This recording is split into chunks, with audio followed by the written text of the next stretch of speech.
সাবিদ্যায়া বিমুক্তৈ অৰ্থাৎ জ্ঞান এনেকুৱা এক মহান শক্তি যিয়ে অন্ধকাৰ নেওচি আমাক প্ৰকৃত শিক্ষাৰ দিশত আগবঢ়াই লৈ যায়। মাজবাট উচ্চতৰ মাধ্যমিক বিদ্যালয়ৰ মহাৰজত জয়ন্তী বৰ্ষৰ শুভক্ষণত আজিৰ মুকলি সভাত সভাপতিত্ব কৰা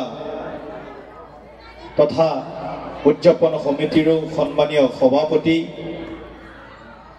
৫ নং চেৰফাং পৰিষদীয় সমষ্টিৰ মাননীয় পাৰিষদ, আমাৰ সকলোৰে মৰমৰ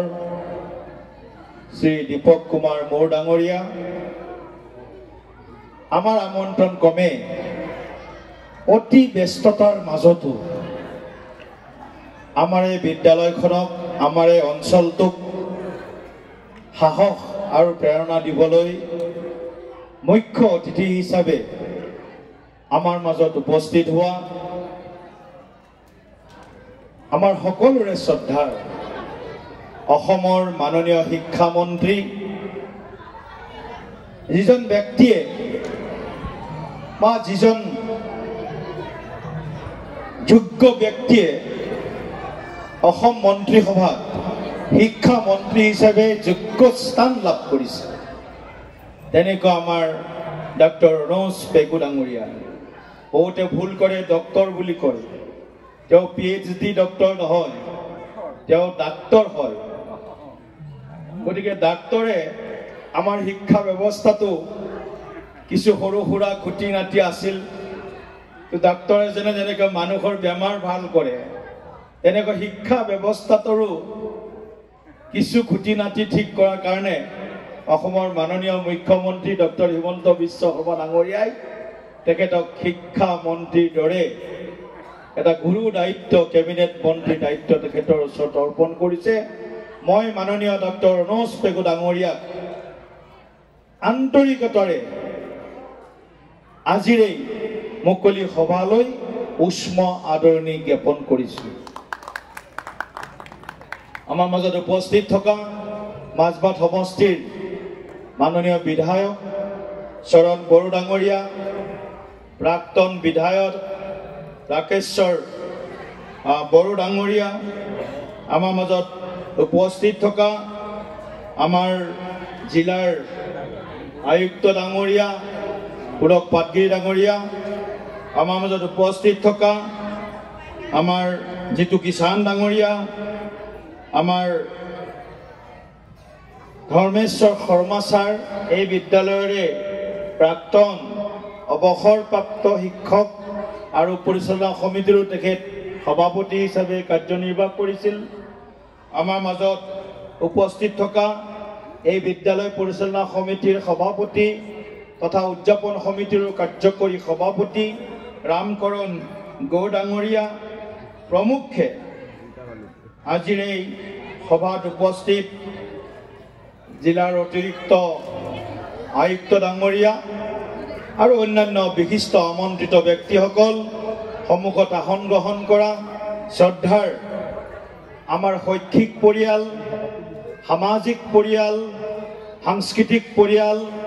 আৰু বৌদ্ধিক পৰিয়ালৰ মাজবাট বিভিন্ন অঞ্চলৰ পৰা অহা মোৰ শ্ৰদ্ধাৰ সুধীবৃন্দ, আই মাতৃসকল, প্ৰাক্তন ছাত্ৰ ছাত্ৰীসকল, বৰ্তমান ছাত্ৰ ছাত্ৰীসকল, প্ৰাক্তন শিক্ষাগুৰুসকল,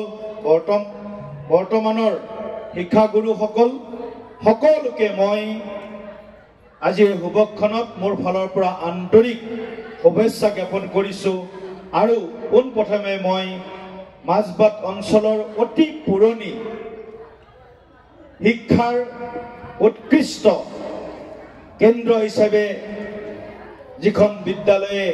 মহাৰাজত জয়ন্তী বৰ্ষ উদযাপন কৰিছে, এই বিদ্যালয়খনৰ মই উত্তৰোত্তৰ উন্নতি মই পোনপ্ৰথমে কামনা কৰিছোঁ। বিশেষ মই আজি সময় নলওঁ, কাৰণ আমাৰ মাজত মুখ্য অতিথি উপস্থিত আছে। ইয়াৰ পিছত আমি দুনি হায়াৰ ছেকেণ্ডাৰীৰো মহাৰাজত জয়ন্তী বৰ্ষলৈ আমি যাম। 3 বজাত আমি পাবই লাগিছিল, তথাপিও মই বিশেষ সময় আপোনালোকৰ পৰা নলৈ মই আজি তেখেত অহাৰ লগে লগে জেনেৰেলি আমি আমন্ত্ৰিত বা মুখ্য অতিথিগৰাকীক আমি সাদৰ সম্ভাষণ জনাব লাগে সেইখিনি আমি জনাবৰ কাৰণে চেষ্টা কৰিছোঁ কিন্তু আমি লগে লগে তেখেতক দুখনমান আবেদন পত্ৰও প্ৰদান কৰিছোঁ আৰু আবেদন পত্ৰত বিদ্যালয় পৰিচালনা সমিতিৰ সভাপতি বৰ্তমান আমাৰ উচ্চতৰ মাধ্যমিক বিদ্যালয়ৰ অধ্যক্ষ সৰ্বানন্দ দেৱশৰ্মা ডাঙৰীয়া আৰু আমাৰ দীপক মোৰ ডাঙৰীয়া আমাৰ বিধায়ক ডাঙৰীয়াৰো চহী ল'লোঁ আৰু ময়ো এটা চহী কৰিছোঁ যে আমাৰ এতিয়ালৈকে অসমত মাননীয় মুখ্যমন্ত্ৰী ডাঙৰীয়াৰ নেতৃত্বত ডক্টৰ অনুজ পেগু ডাঙৰীয়াই 50 বছৰ পাৰ হোৱা বা 75 বছৰ পাৰ হোৱা বা শতবৰ্ষ গৰকা এনেকুৱা 372খন বিদ্যালয়ক আৰাই দিয়া অধীনৰ আঁচনিৰ অধীনত 7 পৰা 8 কোটি টকালৈকে বিদ্যালয়ৰ আন্তঃগাঁথনি নিৰ্মাণৰ কাৰণে প্ৰদান কৰিছে এইবাৰ আমি এই বছৰত এই বিত্তীয় বৰ্ষত আমি আশা কৰিছোঁ মাননীয় মুখ্যমন্ত্ৰী ডাঙৰীয়াৰ নেতৃত্বত আমাৰ সকলোৰে শ্ৰদ্ধাৰ মৰমৰ শিক্ষামন্ত্ৰী ডক্টৰ পেগু ডাঙৰীয়াই আমাক আৰাই দিয়াৰ অধীনত আমাৰ যি আবেদন সেই আবেদনখন বিবেচনা কৰি এই বিদ্যালয়ৰ মহাৰাজত জয়ন্তী বৰ্ষৰ অনুষ্ঠানৰ সামৰণিৰ পিছতেই ইয়াৰ যি এডমিনিষ্ট্ৰেটিভ এপ্ৰুভেল লাগে প্ৰশাসনীয় যি ইয়াৰ বাবে অনুমোদন লাগে সেইটো আমাৰ অনুমোদন তেখেতে দিব বুলি মই তেখেতক বিনম্ৰতাৰে মাজবাট সমষ্টিৰ ৰাইজৰ হৈ আমাৰ অনুৰোধ জনাইছোঁ